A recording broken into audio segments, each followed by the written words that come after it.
The art unknown as video games. You whippersnappers had it good back in my day. There was no saving points or 3D graphics, everything was ours. Crap, and you had to work for your freaking points. The good old days. Mario, the granddaddy of all video game icons. Yes, why review such an old and quite worn out nowadays icon? Because we owe a lot to this guy. Without him, we wouldn't have any of the games now that we love and cherish today. We owe a lot to this fat plumber with overalls, more than we tend to know. In this video, I'll be going over the hard work, skill, and artistry that went into making such a fine and beautiful masterpiece we know as Super Mario Bros. For the NES. To be fair, I wasn't even born yet when this game came out, so I really can't tell you everything of the hype and how it felt in the game. I was a Sonic person, that was my generation. Most of you know or should know that Mario started off in Donkey Kong, an arcade game that was very popular during the early 80s. Well, his name wasn't Mario when they first made the game, it was actually Jumpman. Mario was actually a name of the landlord of the place Nintendo was having a meeting in. The guy barged in and he looked like Mario with a mustache and everything. So they renamed him from Jumpman to Mario, which is actually fitting in a way, even though Mario seems a little bit stereotypical of an Italian.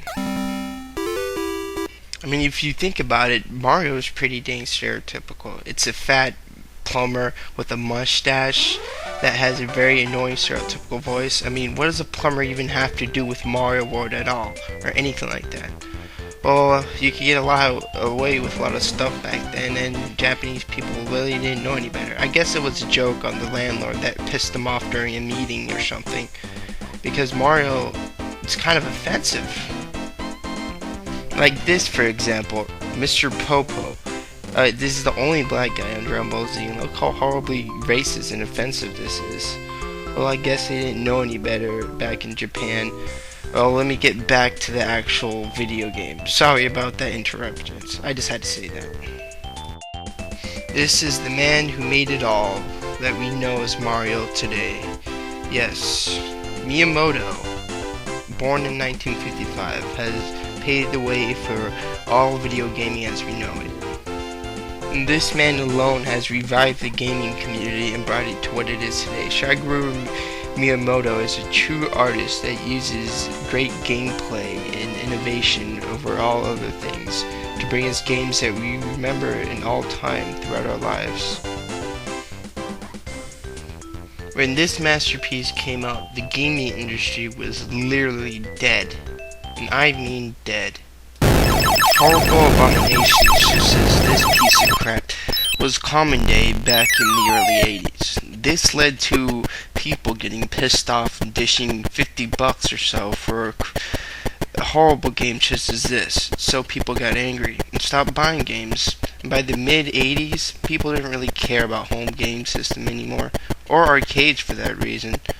And that's what Nintendo did. Nintendo revived the gaming industry from such horrible blows such as from this piece of garbage as you see right now.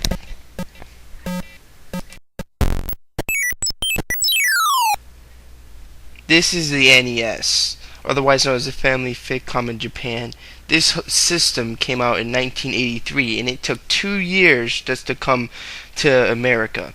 Now that's proof right there how bad our gaming industry had become, and this thing revived it altogether. This is our first taste of a foreign gaming system in our homes. You know that icon right there that says Nintendo Seal of Quality you see on every Nintendo game ever made? Well, there's a reason that's there. And that's because of the crap that came out of America.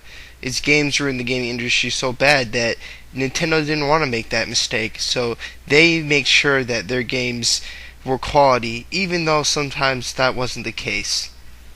One of the reasons for the success of Super Mario Bros. That it came with the system. So when you bought the system, you got Super Mario Bros., Duck Huck, and the Zapper for most people. And that's one of the reasons why it was so successful. Everyone had it. This game has sold over 40 million copies alone. Super Mario Bros. For the NES has become the greatest selling game of all time.